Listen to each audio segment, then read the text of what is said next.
रोहित दादा, तुम्ही काल सांगितलं की कोणतेही जरी बीजेपीचे मोठे नेत्यांनी मला सांगितलं असता तर मी माघार घेतली असती. बीजेपी कोई माझी मालिक नाही आहे आणि लोकशाही वाचवण्यासाठी क्योंकि मला 5 तारखेला माहीत पडलं की काँग्रेसने जे पर्चा टाकलेला आहे ते माघार घेणार आहे. तो माझा स्वतःचा पक्ष आहे. ते पक्षाच्या माध्यमातून मी पर्चा टाकला आहे, उमेदवारी टाकली आहे बारामतीमध्ये.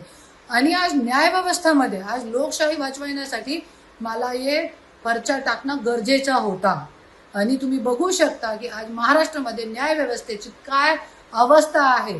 आज तुम्ही बघू शकता की ज्यांची बारामती आहे, ज्यांची पोटनिवडणूक आहे, त्यांची बायको उपमुख्यमंत्री असताना आणि तुम्ही त्यांचे पुतण्या असताना तुम्ही लोक न्याय देऊ शकले नाही त्यांना.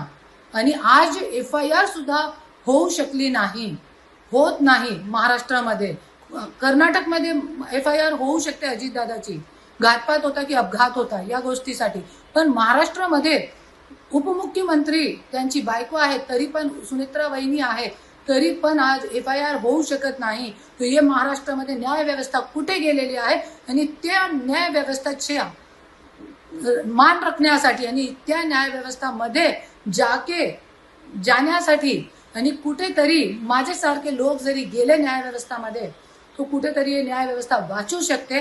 त्याच्यासाठी मी ही उमेदवारी टाकली आहे. आणि तुम्ही असं म्हणताय की मला एक मतदान भेटू शकत नाही, 0 मतदान मला भेटणार आहे, तर तुमची माहितीसाठी स्वराज्य शक्ती सेनेच्या माध्यमातून बारामतीमध्ये उमेदवार होता नगर अध्यक्षासाठी. 488 मतदान 488 मतदान त्यांना भेटले होते. आणि मला जे बारामतीची जनताने जरी मला संधी दिली, तो हे संधीचा सोना करून मी अजितदादाला